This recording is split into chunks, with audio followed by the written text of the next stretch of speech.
प्रधानमंत्री नरेंद्र मोदी 30 मई से लेकर 1 जून तक कन्याकुमारी के दौरे पर हैं। वह कन्याकुमारी में जिस विवेकानंद रॉक मेमोरियल पर बैठकर ध्यान मग्न हैं, उसका अपना एक रोचक इतिहास है।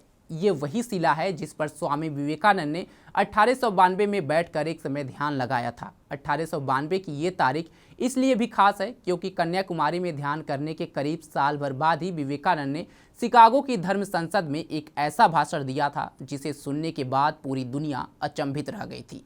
उनके शिकागो के धर्म संसद में दिए भाषण की आज भी चर्चा होती है। नमस्कार, आप देख रहे हैं पंजाबकेसरी.com। मैं सत्येंद्र शर्मा। सन 1993 जब शिकागो में हुई धर्म संसद में विवेकानंद द्वारा दिए गए भाषण की चर्चा आज भी की जाती है। उनके इस भाषण ने दुनिया के सामने भारत को एक मजबूत छवि के साथ पेश किया था।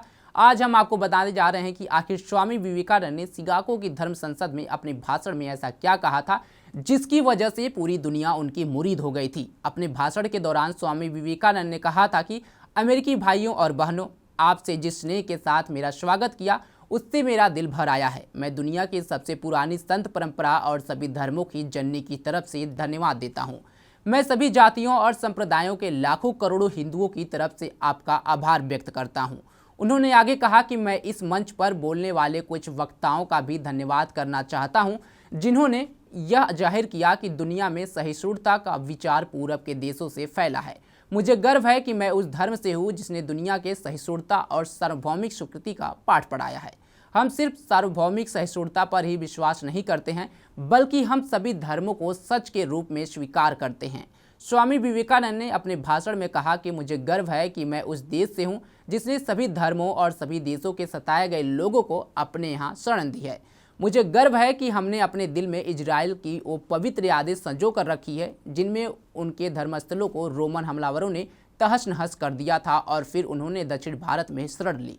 मुझे गर्व है कि मैं एक ऐसे धर्म में हूँ जिसने पारसी धर्म के लोगों को शरण दी और लगातार अब भी उनकी मदद कर रहा है। मैं आपको आज वो श्लोक सुनाना चाहता हूँ जो मैंने बचपन से याद किया और जिसे रोज करोड़ों लोग दोहराते हैं। उस श्लोक का मतलब कुछ ऐसा है कि जिस तरह से अलग अलग जगहों से निकली नदियाँ अलग अलग रास्तों से होकर आखिरकार समुद्र में मिल जाती हैं, ठीक उसी तरह मनुष्य अपनी इच्छा से अलग अलग रास्ते चुनता है। ये रास्ते देखने में भले ही अलग अलग लगते हैं, लेकिन ये सब ईश्वर तक की जाते हैं। अपने इस भाषण के दौरान विवेकानंद ने सांप्रदायिकता पर भी अपने विचार रखे थे, जिन्होंने कहा था सांप्रदायिकता, कट्टरता और इसके भयानक वंशजों के धार्मिक हट ने लंबे समय से इस खूबसूरत धरती को जकड़ रखा है। उन्होंने इस धरती को हिंसा से भर दिया है और कितनी भी बार धरती खून से लाल हो चुकी है। ना जाने कितनी सभ्यताएं तबाह हुई और कितने देश मिटा दिए गए। कहा जाता है कि 1892 में जब स्वामी विवेकानंद कन्याकुमारी के तट पर पहुंचे थे तो उन्होंने देखा कि तट से कुछ मीटर दूरी पर एक टापू है। हालांकि उस दौरान भी वहां नौकाएं चलती थीं, लेकिन उन्होंने वहां तक तैरकर पहुंचने का फैसला किया। वह तैरकर इस टापू पर पहुंचे और फिर उन्होंने इसी शिला पर बैठकर ध्यान लगाया। कहा जाता है कि उस दौरान विवेकानंद 3 दिन और 3 रात तक इसी टापू पर रहे और इस दौरान उन्होंने ध्यान लगाया और ज्ञान प्राप्त किया। आपको बता दें कि पीएम नरेंद्र मोदी कल शाम से ही विवेकानंद मेमोरियल के ध्यान मंडपम में साधना में लीन हो गए हैं। पीएम कल शाम तक लगभग 45 घंटे तक यहां साधना में लीन रहेंगे। इस पूरे मामले पर आपकी क्या राय है, कमेंट बॉक्स में हमें जरूर बताएं। तमाम खबरों के लिए जुड़े रहें हमारे साथ और देखते रहें पंजाबकेसरी.com। धन्यवाद।